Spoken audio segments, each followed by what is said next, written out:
Hello മക്കളെ, നമ്മള് English letter ഏതൊക്കെ പഠിച്ചു? ജി വരെ പഠിച്ചല്ലേ? ഇനി എച്ച് പഠിക്കണ്ടേ നമുക്ക്? അപ്പൊ ജി വരെ എല്ലാവരും എഴുതിയോ? എല്ലാരും പഠിച്ചോ?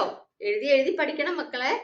അപ്പോ നമുക്ക് ഇന്ന് എച്ച് എങ്ങനെ എഴുതുന്നത് നോക്കാം. സ്ലേറ്റ് പെൻസിലും ഒക്കെ എടുത്ത് റെഡി ആയിട്ടിരുന്നോ? ആദ്യമേ ഞാൻ എഴുതി കാണിക്കാം, അത് കഴിഞ്ഞ് നിങ്ങൾ എഴുതിയാൽ മതി. ഈസിയാണ് കേട്ടോ, ഒരുപാടുമില്ല എച്ച് എഴുതാൻ. അപ്പൊ നമുക്ക് എച്ച് എങ്ങനെ എഴുതുന്നത് നോക്കാം. നോക്കിക്കോളുക, എച്ച് എഴുതുന്നത് എങ്ങനെയാണ്.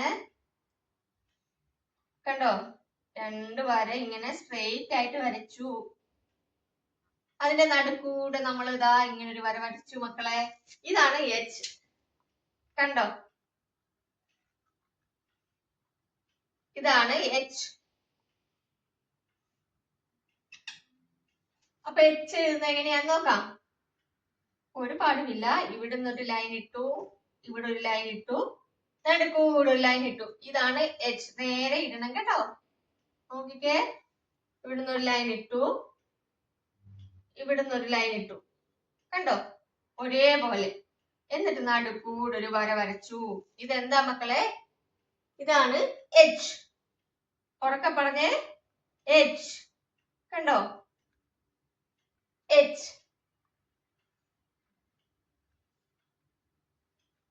എച്ച്. ഉറക്കെ പറഞ്ഞേ ഇതെന്താണെന്ന്. എച്ച്. അപ്പൊ സ്ലേറ്റും പെൻസിലും ഒക്കെ എടുത്തോ. ഇത് അധികം പാടില്ലാത്തത് കൊണ്ടാണ് വേഗം നിങ്ങളോട് സ്ലേറ്റും പെൻസിലും എടുക്കാൻ പറയുന്നത് കേട്ടോ. എടുത്തോ?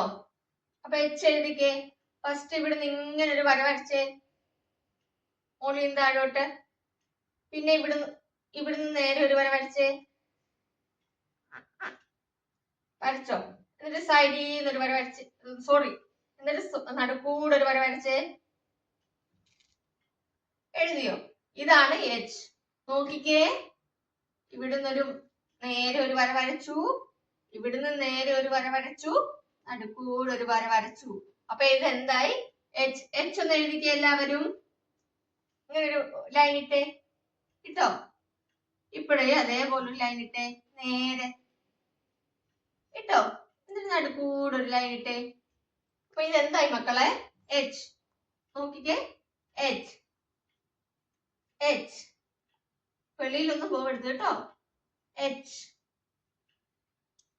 H, H, H, H.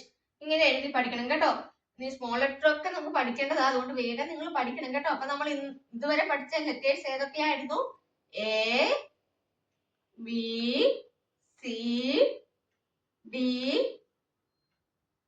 E, F, G. ഇന്ന് പഠിച്ചത് എന്താണ്? എച്ച്. ഇത്രയാണ് നമ്മള് പഠിച്ചത് അല്ലേ മക്കൾ? ഇത്ര എഴുതി പഠിക്കണം കേട്ടോ. ഇനിയും കുറെ ലെറ്റേഴ്സ് പഠിക്കാനുണ്ട്. അത് നമുക്ക് വേറെ തന്നെ പഠിച്ചെടുക്കണം. അപ്പൊ മക്കൾ ആദ്യം മുതലുള്ളത് പഠിച്ചാൽ തന്നെയാണ് നമുക്ക് അടുത്ത ലെറ്ററിലോട്ട് പോകാൻ പറ്റത്തുള്ളൂ. അടുത്തത് ഐ ആണ് വരുന്നത്. നമുക്ക് ഐ പഠിക്കാം കേട്ടോ നാളെ. ഇത് ഇംഗ്ലീഷ് ആയതുകൊണ്ടാണ് ഓരോ ലെറ്റർ വെച്ച് പഠിപ്പിക്കുന്നത് കേട്ടോ. അപ്പൊ എല്ലാരും കറക്റ്റ് ആയിട്ട് പഠിക്കണം. പഠിച്ച കാര്യങ്ങൾ റിപ്പീറ്റ് ആയിട്ട് എഴുതി പഠിക്കണം. അപ്പോ ഉറക്കെ ഇത് പറയുകയും വേണം. A, B, C, D, E, F, G, H. H വരെ പഠിച്ചിട്ടുണ്ട്. നാളെ ഐ പഠിക്കാം കേട്ടോ. ബൈ.